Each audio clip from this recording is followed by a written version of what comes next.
I love broken cards. And what game has more busted cards than Yu-Gi-Oh? Power creep is incredibly prominent in Yu-Gi-Oh, and cards have gotten a lot stronger over the years, and sometimes the envelope of power gets pushed a little too hard. So far, in fact, it forces Konami to ban cards before their scheduled ban list in order to protect the health of the format. Unlike a lot of other games, Yu-Gi-Oh doesn't really have any major alternative formats or set rotation. As such, a card printed in the very first set of the game is still legal to play in the main tournament format unless the card is banned. For each ban list, Konami generally gives a no sooner than date, meaning there will not be a ban list until that day at the bare minimum. However, some cards prove to be too problematic that they have to be emergency banned before that ban list date comes. This happens very rarely, but the time that has happened was the reigning decks that were either reigning supreme or a card that was just out of hand, completely overshadowing the rest of the meta and becoming one of the best decks or cards of the format. Before we begin, if you do like this video, do leave a comment and maybe you can subscribe. Anyways, obligatory YouTuber plug out of the way, let's get to the real meat of the video. To start things off, we need to travel all the way back in time to 2006 when Cyberstein was banned. The card is a level 2 monster that lets you pay 5,000 life points to special summon one fusion monster from your extra deck. The card was originally a prize card, awarded to the winners of the Shonen Jump Championships in 2004. It would become available to the public in 2005 with the release of Dark Beginnings 2. The card was basically an auto-include in just about every deck, because it was one that if you drew, you just often won the game off of it.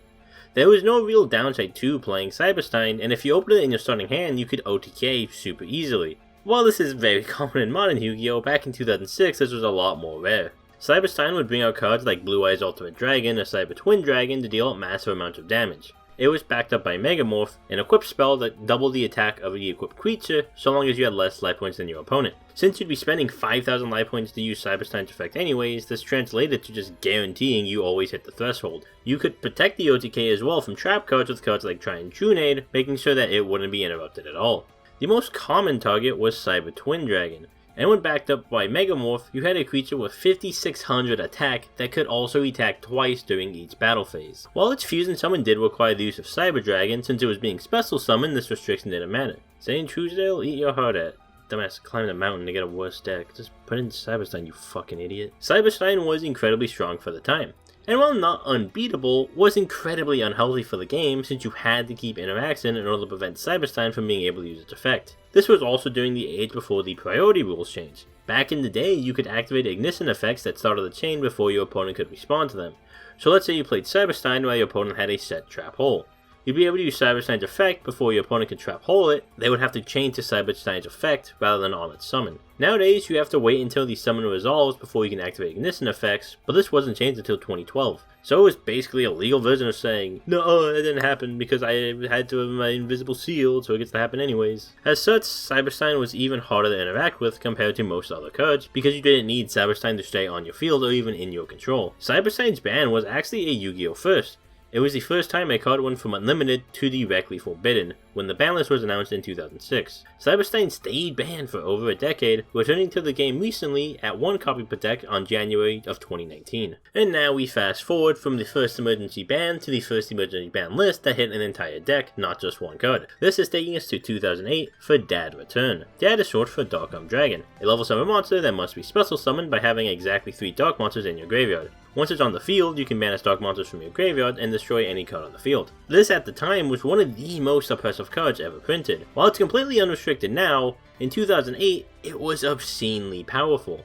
Having a way to easily pop a bunch of cards for little cost was amazing, and it was trivial to put monsters in the graveyard while gaining card advantage yourself. It ran cards like Allure of Darkness and Destiny Draw to draw out your enablers, and in the case of the latter, set up your graveyard with dark monsters. It also had Armageddonite, which lets you just directly put a dark monster into your graveyard. All this combined to make it very easy to special summon Dark Dragons. None of its effects were once per turn either, meaning if you had multiple copies of it, you could special summon them all so long as you had the 3 dark monsters in your graveyard. Once on the field, you had a minimum of 3 card pops that could be expanded to even more with more discard to draw cards. You pretty much got to decide what cards got to stay on the battlefield. Destroy a monster, destroy a spell, destroy a trap, destroy your opponent's deck, destroy your opponent. It just did everything. This was already strong enough, and it was pushed over the edge with 2 cards that made up the second half of Dad Dad Return's name, Return from the Different Dimension and Dimension Fusion. Both cards did essentially the same thing. They both let you special summon all of your banished monsters. While the one special summon from Dimension Fusion stuck around, Return from the Different Dimension only keeps them from the turn and are banished once again during the end phase. Dimension Fusion was actually limited at the time of Dad Return, but Return of Dimension was completely unrestricted. These cards synergized amazingly with Dark Dragon, as the cards you use to banish to destroy the cards on your opponent's field would be brought back by one of these cards, allowing you to flood the battlefield with monsters after you destroy all your opponent's defenses for easy OTKs. Even though Return from the Different Dimension was a trap card, the game was slow enough during this period that didn't even matter. That's right kids, trap cards used to be good. This made the deck phenomenal, and while Teledad might be more known and boosted Dark Dragon to Tier 0 heights, Dad Return was the start of showing off just how amazing Dark Dragon was. In order to keep the deck in check, the May 2008 Banlists hit Dimension Fusion to fully ban it as opposed to being limited, where it still stays today. Return from the Different Dimension went from unlimited to limited, and Allure of Darkness was put to semi-limited on this same list. Return from the Different Dimension would go on to be banned in January of 2014, and Allure of Darkness bounced around from being semi-limited to limited until it became fully free in August of 2016. It wouldn't be until the next ban list after the first nerf to Dad Return in September 2008 that Dark Dragon got hit, going from semi-limited there and limited in the next one on the March 2009 list, where it stayed for over a decade. It eventually went to semi-limited on the October 2019 ban list. It was fully unrestricted on the January 2020 list, where it remains to this day. Dark Dragon does very little in the current game, and shows no signs of returning to the massive heights it used to be on. There is one more one-card emergency ban list, and this ban happened before the card was even released. Temple of the Kings is a card that let you activate trap cards the turn they were set. It had some other effects in regard to Mystical Beast of Circuit that's about as relevant as Mystical Beast of Circuit. The card had already banned in the OCG, and before its release in the TCG in the Structure Deck Merrick, it was banned in the ban list that happened in the same month in 2010. The biggest use for Temple of the Kings was to FTK. Konami is generally more comfortable putting strong effects on trap cards, as they're inherently nerfed by requiring the waiting of a turn before use. This is why something like Jar of Greed is perfectly fine, but Upstart Goblin is limited to 1. However, Temple of the Kings got rid of that restriction entirely, and you can use cards like Reckless Greed and Jar of Greed, with the former essentially being Pot of Greed and the latter Upstart Goblin with no downside. Who would have guessed being able to play 3 copies of a banned card was very easy to make degenerate? It gave decks incredible draw power, allowing you to easily find enablers for FTKs such as Deep Draw Exodia, and I'm sure there's plenty of more that I'm too lazy to list. It was bound to cause problems. After all, Mercuria the Destructor was already banned for years, and Temple of the Kings was a strictly better version of it. Power creep is already a massive thing in Yu-Gi-Oh!, but power creeping a card that was already banned? Now that's epic. Temple of the Kings was eventually unbanned with an errata, locking you into just one trap card activation as opposed to as many as you wanted. Pendulum monsters are often called broken by the more casual side of Yu-Gi-Oh! Being able to summon a bunch of monsters for free is good, but never to the point of being unhealthy for the game. Well, most of the time anyways. If you ask someone if Pendulum was broken at the start of 2016, they'd likely say yes no matter who you asked.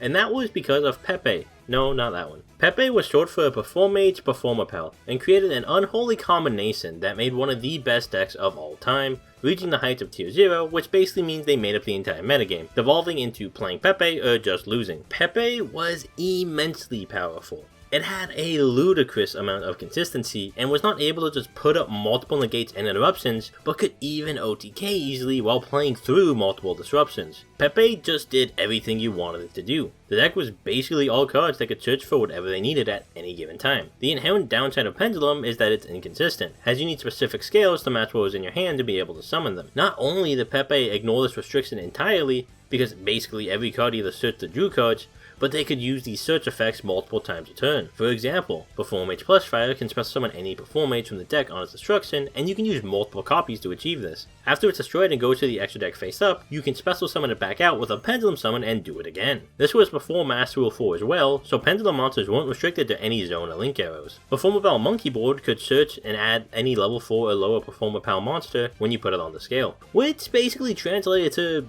just search out any scale number from your deck and now it's in your hand. Performage Damage Juggler could be banished from the graveyard to search out your Performage cards, making both the Performapal and Performage monsters trivial to search out. You even had Performapal Skullcombat Joker, which searched out basically your whole deck. Even if you somehow managed to brick with all this consistency, you even had Performapal Lizard Draw to give you a free draw and a way to clear up your scales. As if that consistency wasn't enough, you had Luster Pendulum the Drago Slayer that could pop your other scale to search out a card with the same name. So you'd be able to get a card in rotation in your extra deck for Pendulum summoning, and you'd be able to trigger the card destruction effect on a card like Performance Plus Fire, because it's considered a monster when it hits the extra deck, so it would get its monster effect and you get another copy of it to immediately replace it for more value. Thus the Pendulum wasn't a hard once per turn either, so if you could get it off your scale and put it back there, you could do this effect multiple times a turn. Pepe gave you more value than a 99-cent store. It was ludicrous how good it was. With a ton of cards ready to be Pendulum summoned, you'd flood the battlefield with level 4s, going into powerful Xyz monsters like Abyss Dweller, Castell's Sky Blaster, Evil Swarm Nightmare, and most importantly, Tellarknight Tartabaeus? Well, I'm not going to pretend I can pronounce that, so let's just move on. This could let you rank up into Cyber Dragon Nova, which could then go into Cyber Dragon Infinity for free,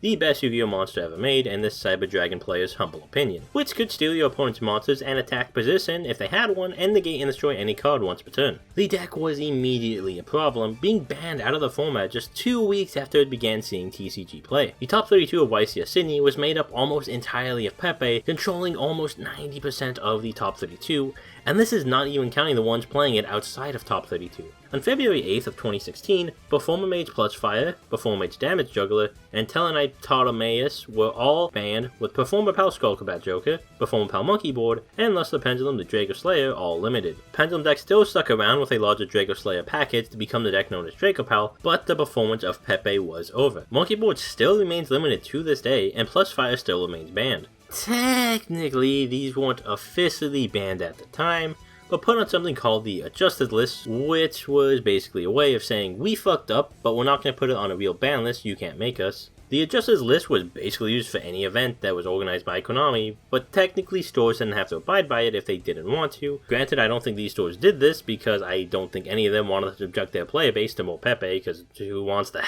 And that's all the emergency ban list of Yu-Gi-Oh! There's actually a surprisingly small amount of it. Some could argue the spiral hits in 2017 were emergency ones, but ones that were likely planned out to begin with. Yu-Gi-Oh! Has a surprisingly small amount of emergency bans, and oftentimes waits until the scheduled ban times to see how a deck plays out and how the meta adapts. With how fast the Yu-Gi-Oh! Meta tends to move, the need for emergency bans has become smaller and smaller. It was not too long ago that the Adventure Engine was the new big thing, and now they're completely out of the meta now, and I've completely dated this video. Power creep is a hell of a thing in Yu-Gi-Oh! Nonetheless, Yu-Gi-Oh! Will always keep powering on, emergency bans or no emergency bans. Konami has had a pretty solid track record of staying away from them, and Tier 0 decks outside of Pepe will even fear them, even though they probably should have been more efficient on taking care of those decks. Please get me out of Telemetal, please. Oh god, I want to enjoy this game again. As I mentioned earlier, if you enjoyed this video, do leave a like, comment, and subscribe. That'd be pretty cool. I've been JPEG, and thank you for watching. We'll see you next time.